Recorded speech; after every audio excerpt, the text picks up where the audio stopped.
Oh my goodness! Ah! A video game is being released unfinished. I am so shocked. No, I'm not. I'm not shocked at all. Steve, Carlos, it's par for the course in 2021. Skip it up and that up. So Battlefield 2042, depending on if you're signed up for like EA Play or whatever, it's like kind of complicated. If you're signed up for one of EA's services, or you could play Battlefield 2042 right now. Well, on paper, if you actually try to get into a game, you're in for a world of hurt. So if you could play Battlefield 2042 right now via early access, it's gonna be a nightmare. I hear it's getting a little better now, but it was really rough in the beginning. Now, DICE posted this yesterday around 1 p.m., and this is what they had to say about the situation. We're aware that many of you are receiving an error message while attempting to load into a server and then being returned to the main menu. Unable to load persistence data is a connection issue on our side. We're on it. For now, you can hit retry and attempt to join a server. That just sounds like hey, I pre-ordered this game, or I have EA early access to play games early, or I'm signed up to whatever damn service from EA. Like I said, it's not just like straightforward how you have the access to the Battlefield 2042 game, the early access to it. Imagine you specifically are signed up for a service for things like this, and then you want to take advantage of it and you can't even get into the game. But good news, a couple hours later, about an hour later, yesterday, DICE uploaded this. We're seeing a healthy recovery on our side that's showing many of you are back in the game, Battlefield 2042. Whenever we encounter these issues, we actively monitor for any change in the quality of service. We'll keep an eye on things, but you should be good to PTFO from here. But I know there are people that say, Rich, that we would never get these games. They'll just patch them. It's not rushed. It's par for the course. They'll just patch these games as time goes on. Oh yeah? The game doesn't have voice chat right now and doesn't have a traditional scoreboard in it. No in-game voice chat in a Battlefield game. Let that sink in for a second, real deep in your brain. You want to hear a list of other things that Battlefield 2042 is missing? Get ready for it. It's a long one. No scoreboard, no scoring system, no stats page, no server browser, players do not carry over to next match, lobby disbands, no real class system, no factions, no friendly enemy distinctions, removal of movement mechanics and animations, overall movement, weapon animations, no squad spawn screen, the ambient sounds have been decreased from other Battlefield games, decreased weapon variety, lesser destruction, cannot take health/ammo from players carrying health/ammo crates, no medic nearby indicator, cannot mark down teammate for reviving, cannot change the zoom of the minimap, tactical sprint is pointless, lack of overall cohesion of gameplay elements, there's no soul, lack of match ending music, vehicle customization is lacking. And about the chat, I'll say this, I'm going to read this verbatim from the Reddit article.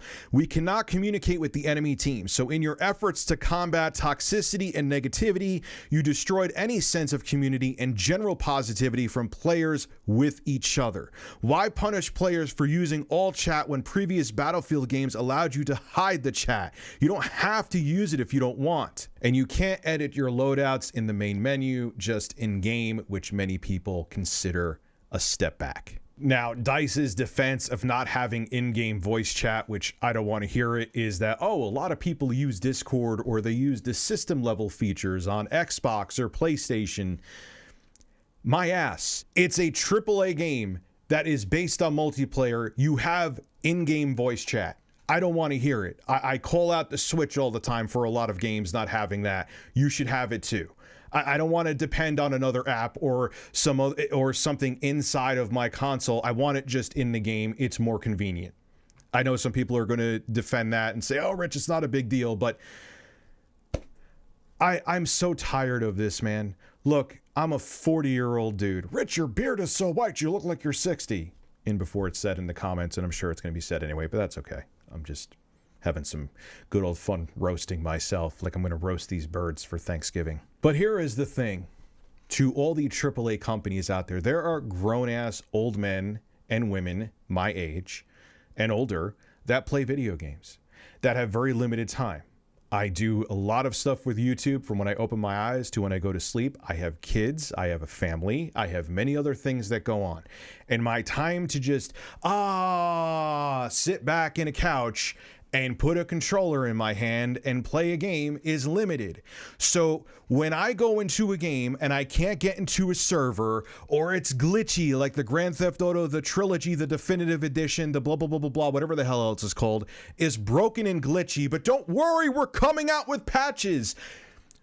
The game is not ready. Why is it that you're telling me that it's unfinished? Now, I understand these are big AAA games that are going to have bugs because they're just, the scope of them is so enormous that no matter how big your development staff is, things are still going to slip through the cracks. I'm not asking people to be more than human. I always defend, as a matter of fact, the developer and say I'd rather them have more time so they don't have to crunch, so their mental and physical health is not harmed by crunching on these games for 14 hours a day.